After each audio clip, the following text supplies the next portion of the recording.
to the timings.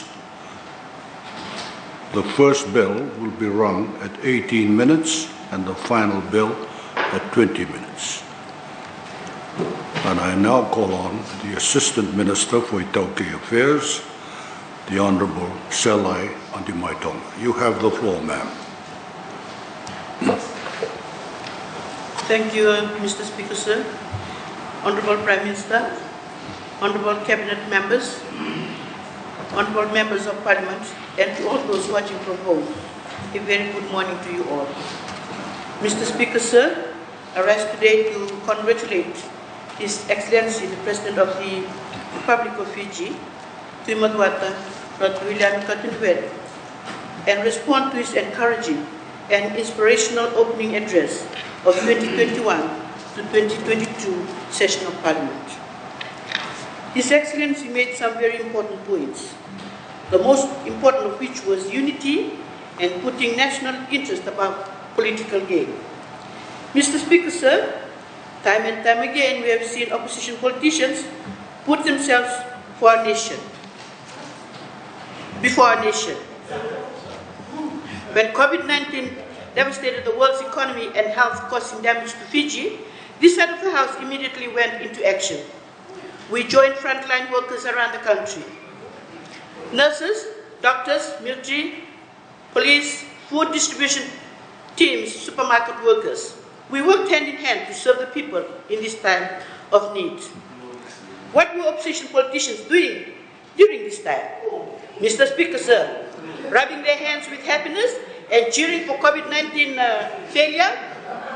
Mr. Speaker, sir, they thought that this was their opportunity, together with the Fijitans and Fijivillage, to attack the government. They did not care. Listen, they did not care that people were suffering and they could have done their part in assisting. No, they put themselves ahead of suffering people, ahead of the nation. Spreading all kinds of lies. Listen, lies about the vaccines. Honourable Speaker, sir, if Honourable Beeman, thinking that he's higher than me because of his PhD academic level, I believe that we are the same, we are in Parliament. Listen, in fact, Mr. Speaker, sir, just last week, International ID, which is the International Institute for Democracy and Electoral Assistance, called out Fiji Times on lies they were spreading about a report. The Fiji Times lied and said that the military involvement in the COVID-19 pandemic was making our democracy fragile. International IDEA corrected their lie and said they had not observed any concerns in the military's involvement in the pandemic response as they acted under the leadership of the Ministry of Health. This is publicly available and you can read it, Mr. Speaker, sir. Just like with all the other lies that Zodelpa, LFP, other politicians like Rambuka and Narumbe spread through the Fiji Times, and they did not think the country only about themselves and their political survival. Listen, our amazing military are risking their own lives to assist people and protect our borders. Imagine being a military officer, Mr. Speaker, sir, working long hours to save Fiji from COVID-19 and then reading this nonsense in the Fiji Times. I would like to remind Honourable Beeman, Honourable Lenora, Honourable Pio that while they sit comfortably in their big homes posting on Facebook, listen, it's the Honourable Prime Minister, the military and the frontline workers who risk their lives helping Fijians in need on the ground.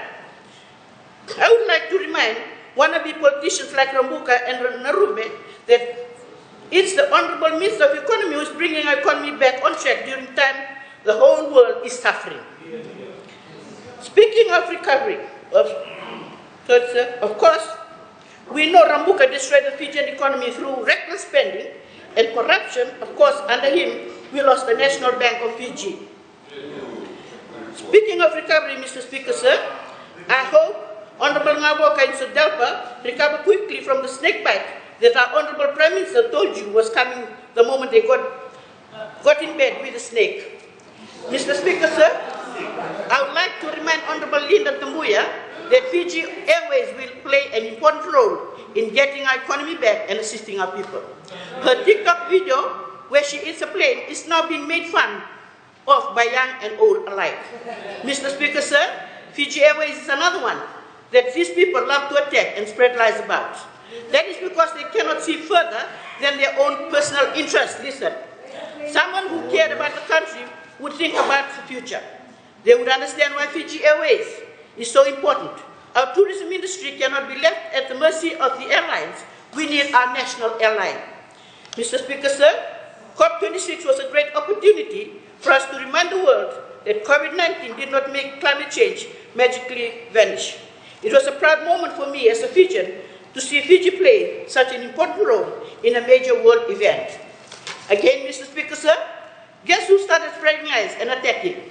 But Mr. Speaker, sir, despite their negativity and misinformation, the world heard our message and our call. We were not forgotten. They were reminded that Fiji and the small island states who are here have been affected by the activities.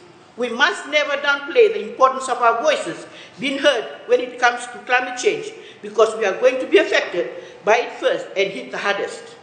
His Excellency's message about putting our country first could not come at a better time, and many need to hear this. Mr. Speaker, sir, the next general election is around the corner. That means we will be hearing more and more lies. A desperate politicians try to their best to undermine all the great work that has been done to bring us to where we are today. We have, yes, of course, we have indeed, as His Excellency said, the most educated population in any point in our history. Many of our parents and grandparents, like me, wish that we had free education, TELS, and toppers during our time. Mr. Speaker, sir, we must ensure that we do not fall for misinformation that we see during the next year. Election years bring out the worst in opposition politicians, as we have seen in the past 2 elections. But I urge all to put the country before themselves. Mr. Speaker, sir, the fact is that the current democratic process is the best we have ever had. One person equals one vote of equal power. You have as much say on the election results as anybody else. You hear a lot of opposition politicians complain about democracy and the 2013 Fijian Constitution. Just remember one thing. Mr. Speaker, sir, Honorable William Ngawoka will contest under the 2013 Constitution and take part in Fiji's democratic process.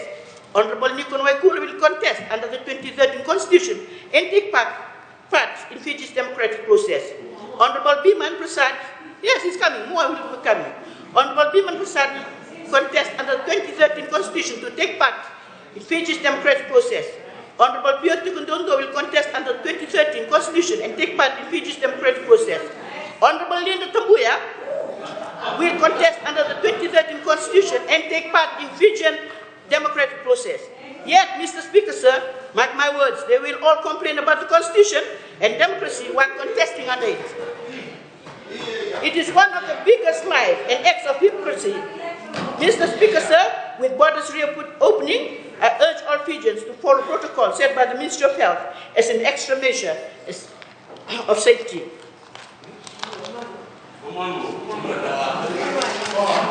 You'll get more from me.